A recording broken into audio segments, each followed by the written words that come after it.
Ano, jak vidíte, sněží, což je úplně luxusní. Doufám, že to na té kameře bude vidět. Já vás vítám u dnešního vlogu, doufám, že jsem dobře vidět. A dneska mám na vás docela dost věcí a dokonce jednu prosbičku. Takovou menší. Mimochodem vítám vás u nového vlogu a se přesunem někam jinam, do mýho pokoje nejspíš. To bude lepší. Rozsvítím si tu a jedem. Takže, co mám na vás jakou prosbu? Ráno jsem se probudil, šel jsem se normálně umýt, došel jsem si na záchod, no a když jsem vycházel ze záchoda, já si obyčejně tam čtu Facebook, protože kde jinde než na záchodě se dá Facebook číst. No a stala se mi taková nemilá věc, počkat, doufám, že to natáčí. Stala se mi taková nemilá věc a to, že mi telefon spadnul na zem, ten, kterým natáčím. A prasknul mi displej, podélně. Neprasknul úplně až do těch pixelů, praskla jen ta vrchní ochrana displeje, to vrchní sklíčko. Ani to jako po hmatu není znát, že tam jsou praskliny, ale jsou vidět samozřejmě, tam velký pavouk. Co mám na vás za prosbu? Prosím vás, pokud někdo z vašich přátel měl zkušenosti s tím, že jim prasknul displej, nebo někoho, kdo si šel opravovat ten displej, tak mi prosím vás, jestli byste mi neřekli, kam si to šel opravit a kolik ho to stálo a jestli to vůbec jde. To vrchní sklíčko myslím teď, jo. A to můžu ukázat i. Čekat. Když bych vám ukázal takhle mobil, čekat. Takhle, tak prostě vrchní sklíčko, takhle tady je různý praskliny, tady jsou. Ale samozřejmě to je ten mobil, kterým natáčím, takže to na tomhle nevidíte, logicky. A je to prostě smutný a mě to štve, protože mi ho půjčil bratr na natáčení, abych měl kvalitnější vlogy. No a mohl takhle zničím, takže aby se to nedozvěděl, tak potřebuji ho opravit, vyměnit to vrchní sklíčko.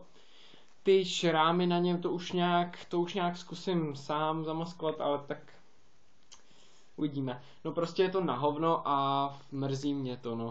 Takže pokud byste mi mohli pomoct, tak napište do komentů, jestli s tím máte zkušenost, nebo někdo z vašich přátel.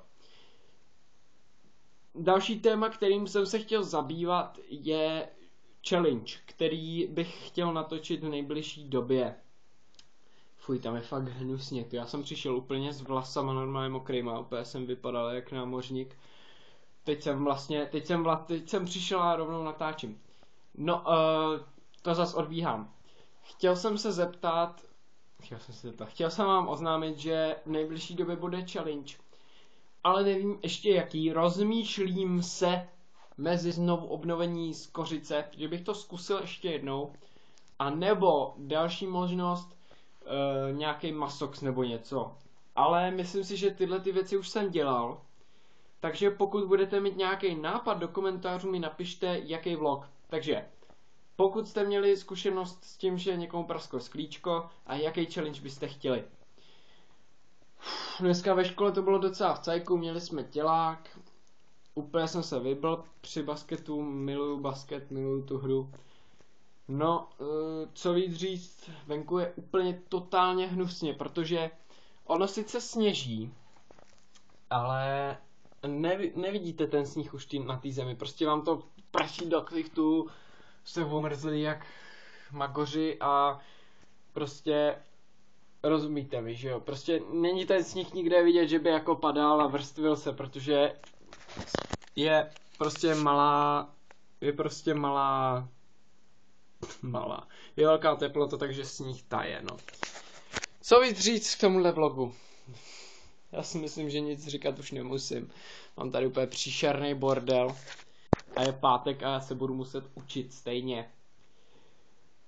A jo, a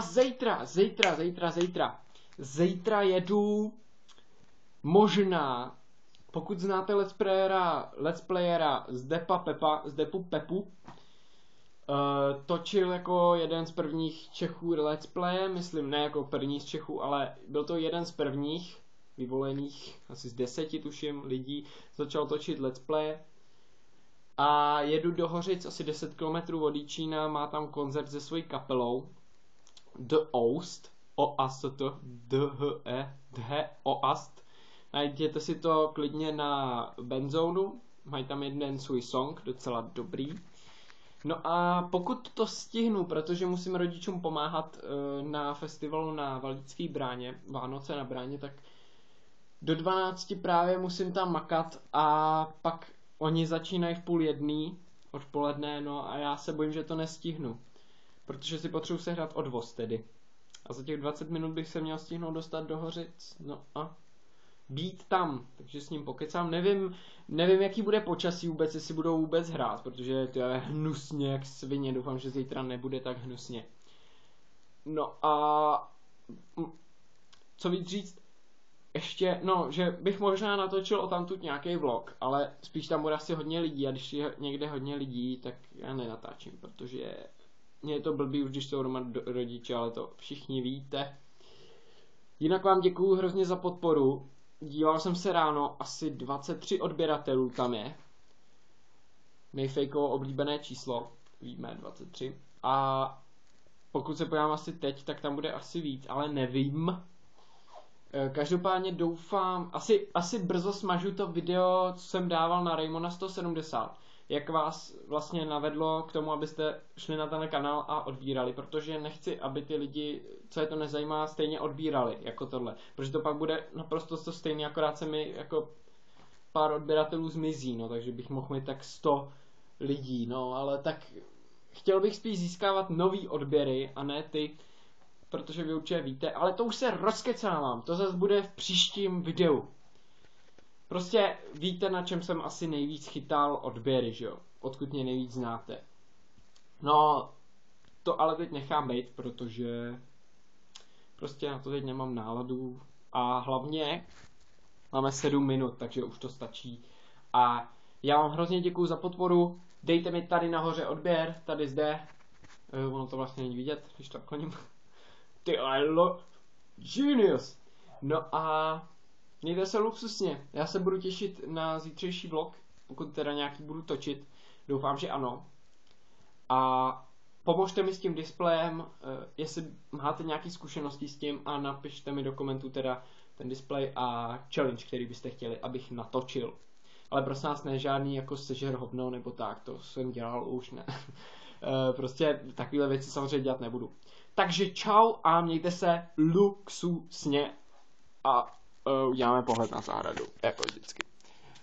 Tak čau!